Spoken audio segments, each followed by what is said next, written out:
ګرانو نازنینو دوستانو د وایګل کوشنی ته ستړي مشئ. په دې هیله چې تاسې نازنین دوستان مې روغ او خوښ واوسئ. نن به درته یوه کیسه ولولم او دا کیسه ده د مېږي او د ملخ په اړه. وایي یو ملخ د پسرلي په ښکلي موسم کې خپل ګاونډی مېږی ولید چې خولې ورباندې راماتې دي او تر ځانه لویه دانه یې راخیستې ده چې خپل کور ته یې ورسوي.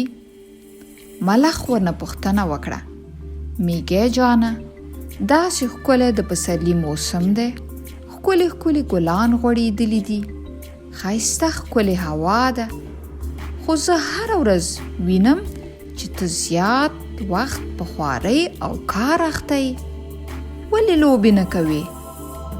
مېږي ورته وویل: ملخ جانه، په ژمي کې به واورې وریږي، هوا به سړه وي او ټول د خوراک شیان به ورک شي.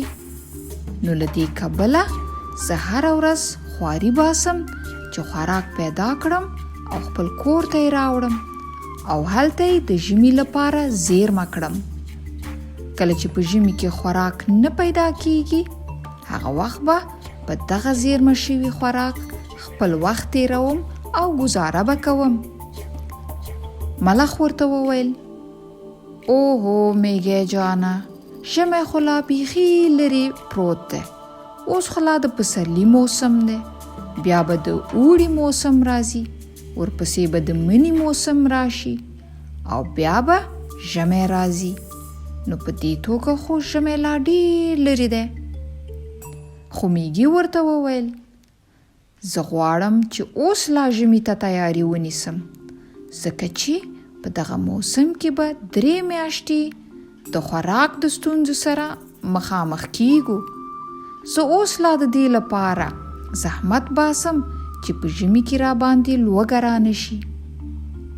ملخ وویل: پرېږده دا د کار او زحمت خبرې، راشه ما سره لوبې وکړه، ما ته وګوره، زه د ژمي هیڅ غم نه کوم او د خپل ژوند څخه خوند اخلم. زه ټوله ورځ سندرې وایم، لوبې کوم او یا هم خوندور خوبونه کوم. مېږي ورته وویل: که زه نن زیار ونه باسم، نو په ژمي کې به د لوږې د ستونزې سره مخ شم. وبخه، خو زه باید اوس خپل کار ته ادامه ورکړم. د خدای په امان ملخ جانه. ملخ په لوبو او ساتیرۍ کې داسې مصروف و چې هیڅ کار کولو ته زړه نه کېده. په داسې حال کې چې مېږي کار کوه، نو ملخ آرام خوبونه کول او یا به یې سندرې ویلې او یا به هم لوبې کولې. همدا و چې ژمی راورسېده، هوا سړه شوه او واورې وورېدلې. مېږي د ټول ژمي لپاره په کافي اندازه خوراکي شیان راټول کړي وو او په خپل کور کې ګرم او په موړ نس په آرامه توګه د ژمي څخه خوند اخیست. خو ملخ چې د ژمي لپاره یې خوراک نه و ټول کړی، ډېر سخت وږی و. هغه هرې خواته په خوراک پسې لټه وکړه، خو بریالی نه شو چې څه پیدا کړي.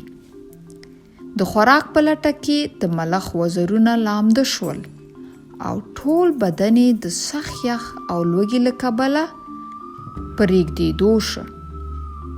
هغه وخت ملخ ډېر ارمان وکړ او د ځان سره یې وویل: ارمان چې ما د مېږي خبره منلی وای او هر ورځ می زحمت کړی وای، که می پر وخت کار کړی وای، نو اوس به د لوږې او یخ سره نه وای مخامخ شوی.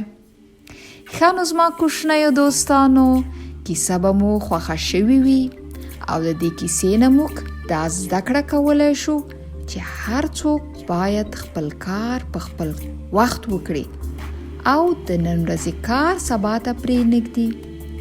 تاسو بالکل کولی شئ چې لوبې او ساتیري وکړئ، خو د دې ترڅنګ خپل ځینې واړه کارونه هم بشپړه کړئ. په دې توګه به ستاسې مور او پلار هم له تاسو خوشحاله واوسي.